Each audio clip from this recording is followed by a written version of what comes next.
یعنی ابھی ہم نے کھانا کھا رکھا تھا، بھوک تھی نہیں، پیٹ بھرا ہوا ہے، پھر اوپر سے تھورے جا رہے، تو دوستو اس سے بھی بیماری آئے گی۔ دوستو 80% بیماریاں لوگوں کے اندر کھانا غلط طریقے سے یا غلط کھانا کھانے سے ہوتی ہے۔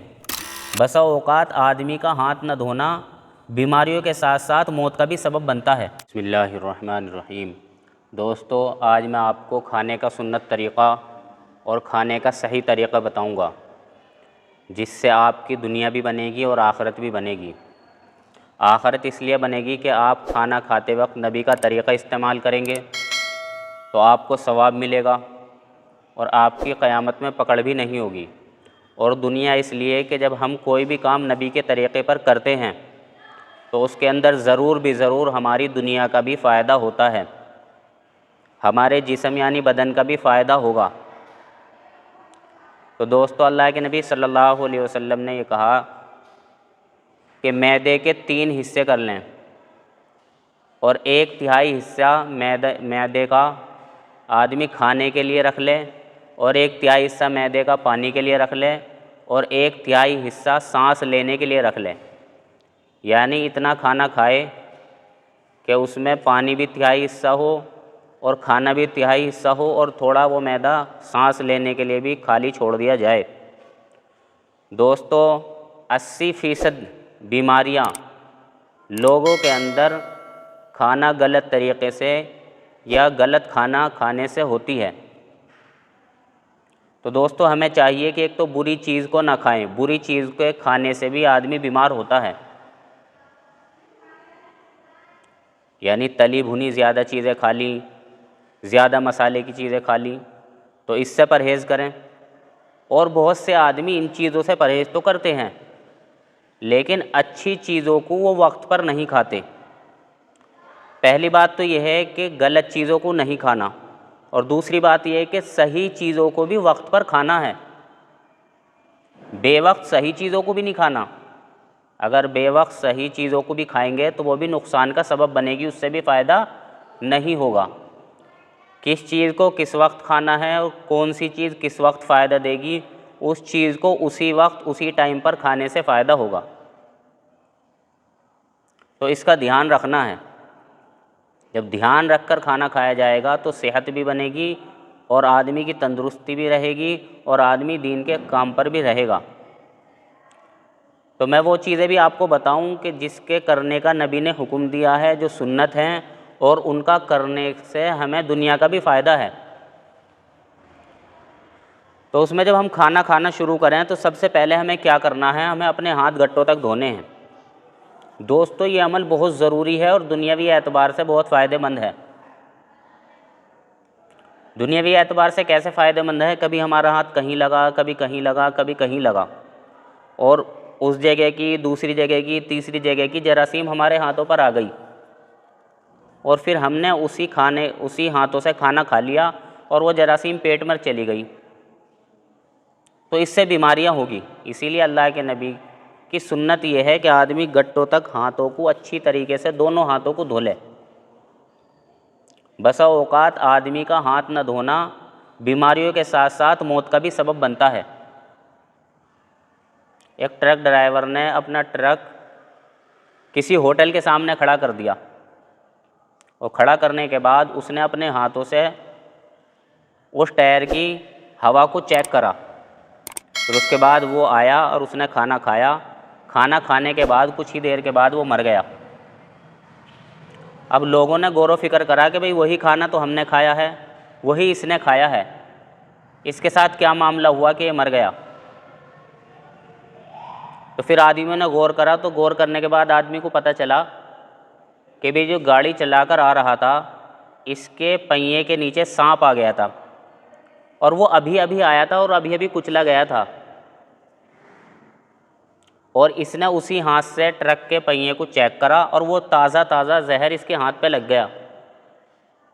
اب اس عادت تھی نہیں کھانا کھانے سے پہلے ہاتھ دھونے کی، اس نے اسی سے ہی وہ لقمہ توڑا اور اسے کھا لیا۔ اس کا نقصان دوستو یہ ہوا کہ وہ آدمی جبھی کے جبھی مر گیا۔ شریعت کا حکم یہی ہے کہ ہم ہاتھ کھانا کھانے سے پہلے دھو لیں، اس کا فائدہ یہ ہوگا ہم بہت ساری بیماریوں سے بچیں گے۔ بھئی ہم کہیں جا رہے تھے، ہم کہیں کچھ سامان اٹھا رہے تھے، اس پہ چھپکلی گزری ہے، اس پہ سانپ گزرا ہے، اس پہ دوسری جراثیم گزری ہے، تو ہم جب ہاتھ دھو لیں گے تو پھر وہ جراثیم ہمارے ہاتھوں سے دور ہو جائے گی۔ اور شریعت کا بھی یہی حکم ہے کہ آپ ہاتھ کو دھونے کے بعد اپنے ہاتھوں کو تولیے سے صاف نہ کریں۔ کیوں بھائی کیوں نہ کریں؟ اس لیے کہ جب آپ ہاتھ دھو کر تولیے سے صاف کریں گے تو ایسا ہو سکتا ہے کہ تولیے کے جراثیم آپ کے ہاتھ میں آ جائیں، اور جب ہاتھ میں آ جائیں گے پھر وہ پیٹ میں چلے جائیں گے۔ تو شریعت یہ چاہتی ہے، شریعت کا حکم اس لیے دیا گیا کہ آپ ہاتھ دھو کر کھانا کھائیں جس سے آپ کے ہاتھوں کے ذریعے سے جراثیم پیٹ میں نہ جائیں اور آپ بیماری سے محفوظ رہیں۔ اور دوستو شریعت کا مسئلہ یہ ہے کہ ہمیں جب تھوڑی سی بھوک لگے اس وقت ہم کھانا کھائیں، یعنی ابھی ہم نے کھانا کھا رکھا تھا، بھوک تھی نہیں، پیٹ بھرا ہوا ہے، پھر اوپر سے تھورے جا رہے، تو دوستو اس سے بھی بیماری آئے گی۔ تو اس لیے آدمی جب اسے تھوڑی بھوک لگے اس کے بعد کھانا شروع کرے، اور اپنے کھانے کا وقت متعین اور مقرر کر لیں کہ صبح اس ٹائم کھانا ہے، شام کو جو میں کھانا کھاؤں گا تو مجھے اس ٹائم کھانا ہے، اس ٹائم کھانے سے مجھے یہ فائدہ ہوگا کہ رات کو سونے سے پہلے میرا کھانا ہضم ہو جائے گا، اور بیچ میں بار بار جانوروں کی طرح نہ چریں۔ اس سے نقصان یہ ہوگا کہ آپ کا جو معدہ ہے وہ ہر وقت کھانے کو پچانے کے کام پہ ہی لگا رہے گا، اسے بالکل ریلیکس نہیں ملے گا، اسے آرام کرنے کا ٹائم ہی نہیں ملنے کا، اور جب اسے آرام کرنے کا ٹائم نہیں ملنے کا تو پھر وہ سست پڑ جائے گا۔ تو اس لیے آدمی کو چاہیے کہ آدمی جب بھوک لگے اس وقت کھائے، اور بار بار نہ کھائے، اپنے وقت کو متعین کر کے کھائے۔ اور آدمی کو چاہیے کہ کھانا کھانے سے پہلے بسم اللہ پڑھ لے، یعنی بسم اللہ وعلی برکت اللہ، اس دعا کو پڑھ لے۔ اور اگر کسی آدمی نے کھانا تو شروع کر دیا اور وہ کسی وجہ سے بسم اللہ پڑھنا بھول گیا، بھول بھی لگ جاتی ہے آدمی کو، جان بوجھ کے کوئی مسلمان نہیں چھوڑتا، جب بھول لگ جائے تو آدمی کو کیا کرنا ہے؟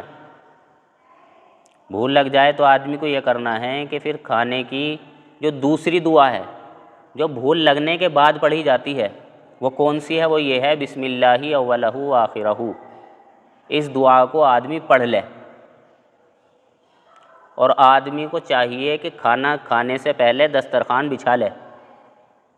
دسترخوان کیوں بچھایا جاتا ہے؟ دسترخوان اس لیے بچھایا جاتا ہے تاکہ ایک تو ہم جس جگہ کھانا کھا رہے ہیں وہ جگہ وہاں سے گندی نہ ہوئے۔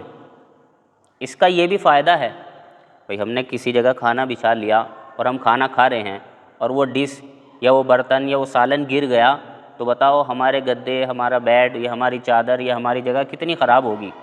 لیکن شریعت کے مسئلے پہ جب ہم عمل کریں گے، اور عمل کرنے کا یہ فائدہ ہوگا کہ کچھ گر بھی گیا تو دسترخوان پہ گرے گا، اس سے یہ فائدہ ہوگا کہ دسترخوان ہم ایسے ہی صاف کر لیں گے۔ تو دسترخوان آدمی بچھا کر کھائے، اس سے یہ بھی فائدہ ہوگا کہ آدمی کے کھانے کے جو ذرات ہیں وہ نیچے جو گر جاتے ہیں، یعنی روٹی کے اوپر ہلکا ہلکا آٹا رہتا ہے وہ نیچے گر گیا اور چینٹی ہو جائے گی، تو اس سے بھی ہے نا ہمارا چینٹی ہونے سے بھی ہمارا بستر محفوظ رہے گا۔ تو آدمی دسترخوان بھی بچھا لے، اور ایک کام یہ کرے کہ شریعت میں تین طریقے سے بیٹھ کر کھانا بیٹھ کر ثبوت ملتا ہے، یعنی تین طریقے سے بیٹھ کر کھانے کا ثبوت ملتا ہے۔ سب سے پہلا طریقہ یہ ہے کہ آدمی اس طریقے سے اکڑو بیٹھے، اس طریقے سے بیٹھنے کا یہ فائدہ ہوگا کہ آدمی کے پیٹ کے اندر صرف اتنا ہی کھانا جائے گا کہ جتنا اس کے پیٹ کو چاہیے اور اس کے بدن کو چاہیے۔ اس سے یہ آدمی بیماریوں سے محفوظ رہے گا۔ اور دوسرا طریقہ یہ ہے کہ آدمی اس طریقے سے بیٹھ کر کھائے۔ اس سے جو پہلے والا طریقہ تھا، کیونکہ اس میں پیٹ اچھی طریقے سے بھیچ رہا تھا، تو بھیچنے کے بعد آدمی کے پیٹ میں کم کھانا جائے گا، اور جب ایسے بیٹھے گا تو اس سے تھوڑا کم بھیچے گا، اس سے تھوڑا زیادہ جائے گا۔ اگر کسی کو زیادہ بھوک لگتی ہو اس سے زیادہ، تو اس طریقے سے کھا لے، اس سے تھوڑا سا زیادہ جائے گا، لیکن اتنا نہیں جائے گا کہ آدمی بیمار ہو جائے۔ تیسرا طریقہ یہ ہے کہ آدمی اس طریقے سے بیٹھے، اس طریقے سے پیٹ پر زیادہ زور تو نہیں پڑے گا، کھانا زیادہ جائے گا، لیکن یہ طریقہ وہ آدمی استعمال کریں کہ جو آدمی چلت پھرت کرتا ہے، محنت کرتا ہے، محنت مشقت کرتا ہے، گھومتا پھرتا ہے، اس کا محنت کا بھی کام ہے، تو وہ اس طریقے سے بیٹھ جائے۔ لیکن جن آدمیوں کا کام ایسا ہے کہ انہیں اپنے آفس میں بیٹھنا ہے، ان کا کام ہی بیٹھے رہنے کا ہے، بیٹھے بیٹھے انہیں کام کرنا، بیٹھے بیٹھے انہیں پورا دن گزارنا ہے، اور ان کا کوئی محنت کا کام نہیں ہے، تھوڑا سا کام کر لیا پھر بیٹھ گئے اور دیکھ بھال کر لی، تو ان کو چاہیے کہ یہ والا طریقہ استعمال نہ کریں، وہ وہی دو طریقے استعمال کرے پہلے والے۔ تو وہ جب آدمی جس کا محنت کا کم کام ہے وہ ان دو طریقے کو استعمال کرے گا تو پھر وہ آدمی بیماری سے محفوظ رہے گا، اور جو محنت والا ہے وہ اس طریقے کو اگر استعمال کرے گا تو یہ آدمی محنت والا بھی بیماری سے محفوظ رہے گا۔ کیوں؟ اس وجہ سے کہ یہ آدمی محنت زیادہ کر رہا ہے، تو یہ جب یہ کھانا زیادہ کھائے گا تو کھانا زیادہ کھانے کے بعد محنت کے ذریعے سے وہ کھانا اچھی طریقے سے پچ جائے گا، لیکن وہ جو آدمی محنت ہی نہیں کر رہا وہ زیادہ کھانا کھا رہا ہے تو اس کا اچھی طریقے سے کھانا نہیں پچے گا۔ اور ایک بات کا دھیان رکھے کہ آدمی سیدھے ہاتھ سے کھانا کھائے، سیدھے ہاتھ سے کھانا جب آدمی سیدھے ہاتھ سے کھانا کھائے گا، سیدھے ہاتھ شریعت میں سنت طریقہ یہ ہے کہ آدمی سیدھے ہاتھ سے کھانا کھائے۔ بہت سے آدمی الٹے ہاتھ سے بھی کھا لیتے ہیں، لیکن ہمیشہ یاد رکھیں کہ اللہ تبارک و تعالیٰ نے اچھے کام کے لیے یہ ہاتھ مقرر کیا ہے، اور جو ویسا کام ہے اس کے لیے یہ ہاتھ متعین اور مقرر کرا ہے۔ بھئی ہم اس سے گندگی صاف کرتے ہیں تو آدمی جو شرمدار ہوگا اور پاکیزہ ہوگا اس کی کبھی غیرت گوارا نہیں کرنے کی کہ میں اس ہاتھ سے کھانا کھاؤں۔ تو شریعت کا یہ حکم ہے کہ آدمی سیدھے ہاتھ سے کھانا کھائے۔ اور یہ ہے کہ ہمارے ماحول اور معاشرے کے اندر بہت سارے لوگوں نے بات پیدا کر رکھی ہے کہ بھئی چپ چاپ کھانا کھانا ہے، تو شریعت کا اس سے کوئی لینا دینا نہیں ہے۔ آپ بات کریں اور اچھی باتیں کریں، اور آپ ہنسی مذاق کی باتیں بھی کر کے کھانا کھا سکتے ہیں، چپ رہ کر کھانا یہ اچھی بات نہیں ہے۔ بہت سے لوگ یہ کہتے ہیں کہ جی بس چپ ہو جاؤ، کھانا کھا رہے، بھائی کھانا کھا رہا ہے چپ ہو جا، کھانا کھاتے وقت چپ ہو جا۔ تو بھائی کھانا کھاتے وقت چپ رہنا یہ اچھی بات نہیں ہے، بلکہ آپ اچھی اچھی باتیں کرتے ہوئے کھانا کھائیں، تھوڑی ہنسی مذاق کی بات کر کے بھی کھانا اچھی بات ہے۔ اور اس بات کا بھی دھیان رکھیں کہ آپ ٹیک لگا کر کھانا نہ کھائیں۔ بہت سے آدمی کیا کرتے ہیں، اس طریقے سے ٹیک لگا لی، پیچھے ٹیک لگا لی، یا اور طریقے سے ٹیک لگا لی، تو یہ عاجزانہ کام نہیں ہے۔ عاجزانہ کام یہ ہے کہ آدمی بالکل بغیر ٹیک لگائے آدمی کھانا کھائے۔ اور کھانے کے بیچ میں شریعت کا حکم یہ بھی ہے کہ آپ کھانے کے بیچ میں پانی پئیں۔ اس میں بہت ہی بڑی غلطی ہم کرتے ہیں جس کی وجہ سے بھی بیماریاں ہوتی ہے۔ صحیح طریقہ یہ ہے کہ آدمی کھانے کے بیچ میں پانی پیے اور کھانے کے بعد بالکل پانی نہ پیے۔ کھانے کے کتنی دیر بعد پانی پینا ہے؟ تو ہمیں یہ غور کرنا ہے کہ آدھے ایک گھنٹے بعد جب ہمارا معدہ کھانے کو پچانا شروع کر دے گا، اس کے بعد ہم پانی پی سکتے ہیں۔ تو یا تو کھانے کے بیچ میں پانی پئیں، اور یا پھر کھانے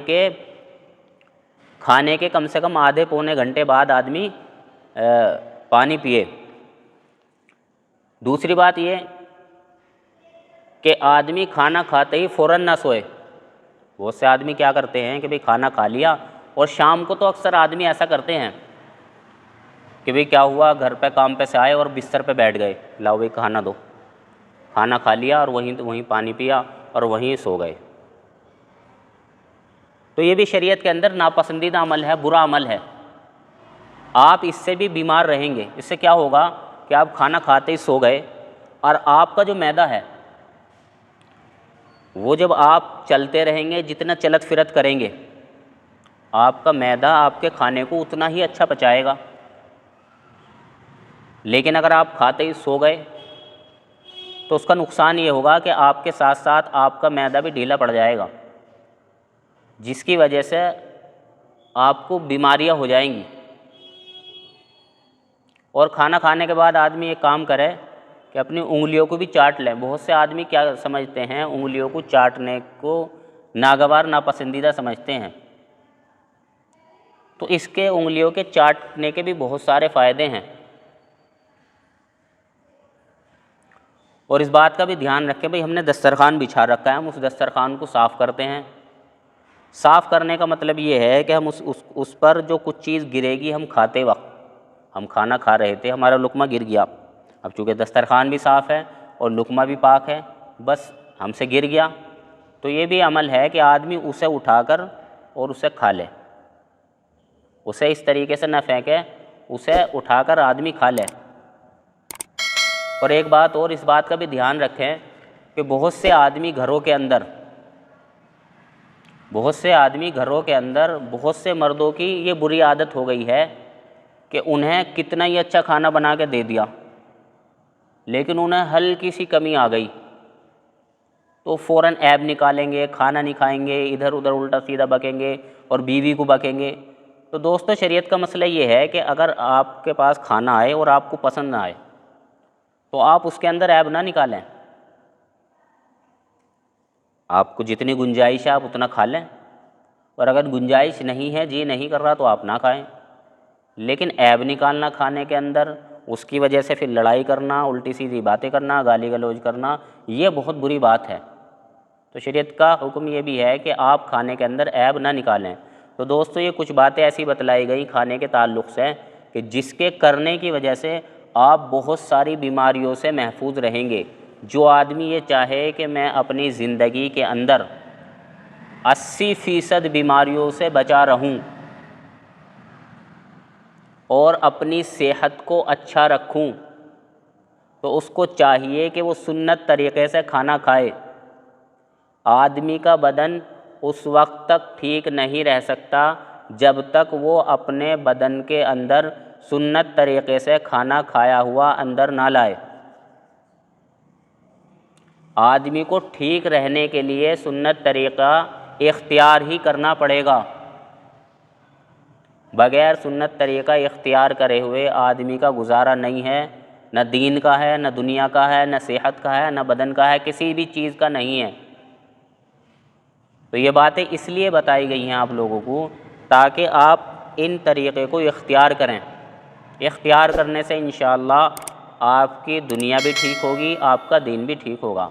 اللہ تعالیٰ صحیح سمجھ کی توفیق نصیب فرمائے۔ وآخر دعوانا الحمدللہ رب العالمین۔